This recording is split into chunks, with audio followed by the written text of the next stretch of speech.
कोल्हापूर जिल्ह्यात सुरू असलेल्या पावसामुळे जिल्ह्यात अखेर पूर परिस्थिती निर्माण झाली आहे। आंबेवाडी, प्रयाग, चिखली या ठिकाणी पुराचं पाणी आलंय। तर जिल्ह्यातून जाणाऱ्या अनेक राज्यमार्गांवर पाणी आल्यामुळे हे मार्ग वाहतुकीसाठी बंद करण्यात आलेत। पंचगंगेची वाटचाल धोक्याच्या दिशेने सुरू असल्यामुळे प्रशासन हाय अलर्टवर आहे। गेले 4-5 दिवसांपासून सुरू असलेली पावसाची संततधार आजही कायम होती। जिल्ह्यातील अनेक राज्यमार्गांवर पुराचं पाणी आल्यानं या मार्गावरची वाहतूक बंद झाली आहे। शहराजवळच्या आंबेवाडी, प्रयाग, चिखली या गावांकडे जाणाऱ्या रस्त्यांच्या दुतर्फा पाणी आहे।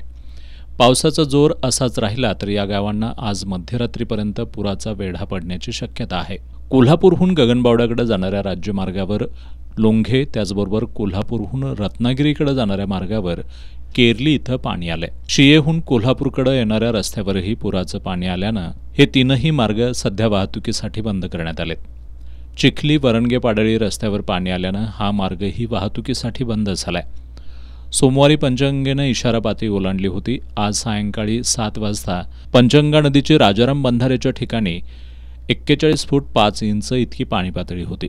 या ठिकाणी पंचगंगा नदीनं 43 फुटांची पातळी गाठल्यानंतर पुराचा धोका संभवत असल्याचं मानलं जातं। त्यामुळे पंचगंगा नदी आता धोकापातीच्या दिशेनं प्रवास करत असल्यानं पूर परिस्थिती निर्माण होण्याची शक्यता निर्माण झाली आहे। आंबेवाडी, प्रयाग, चिखली या गावांच्या ठिकाणी पूरस्थिती निर्माण होत असते, त्यामुळे जिल्हा प्रशासनाची यंत्रणा आता हाय अलर्टवर आहे। पंचगंगा नदीनं इशारा पातळी ओलांडल्यानंतर सोमवारी आंबेवाडी, प्रयाग, चिखलीमधील जवळपास 55 ते 60% लोकांनी स्थलांतर केलं। सोमवारी रात्री पावसाचा जोर कायम राहिल्यामुळे नदीच्या पाणीपातळीत वाढ होतीये, त्यामुळे आंबेवाडी आणि प्रयाग, चिखली या गावातील लोकांचं स्थलांतर आजही सुरूच होतं। 2019 आणि 2021 मध्ये आलेल्या पुराच्या वेळी मोठ्या प्रमाणात जनावरांचं नुकसान झालं होतं, त्यामुळे पंचगंगा धोकापातीच्या दिशेनं वाटचाल करत असताना खबरदारीचा उपाय म्हणून आज सकाळी या ठिकाणच्या लोकांनी जनावरांसह सोनतळीकडे स्थलांतर केलं। दरम्यान धरण क्षेत्रातही गेल्या 4 दिवसांपासून सुरू असलेल्या मुसळधार पावसामुळे धरणांच्या पाणीसाठ्यात वाढ होतीये। राधानगरी धरण 90% भरले, तर वारणा धरणाचे 2 वक्र दरवाजे 1 मीटरनं उचलून 2200 क्युसेक आणि विद्युत जनित्रामधून 1600 क्युसेक्स असा एकूण 3800 क्युसेक्स पाण्याचा विसर्ग वारणा नदीपात्रात सुरू आहे। कोल्हापूर रत्नागिरी महामार्गावर केरली ते केरले दरम्यान पुराचं पाणी आल्यामुळे या मार्गावरील वाहतूक दुपारी 2 वाजल्यापासून पूर्णपणे बंद करण्यात आली आहे। पावसाचा जोर असल्यामुळे आज सकाळीच या रस्त्यावर पुराचं पाणी आलं होतं।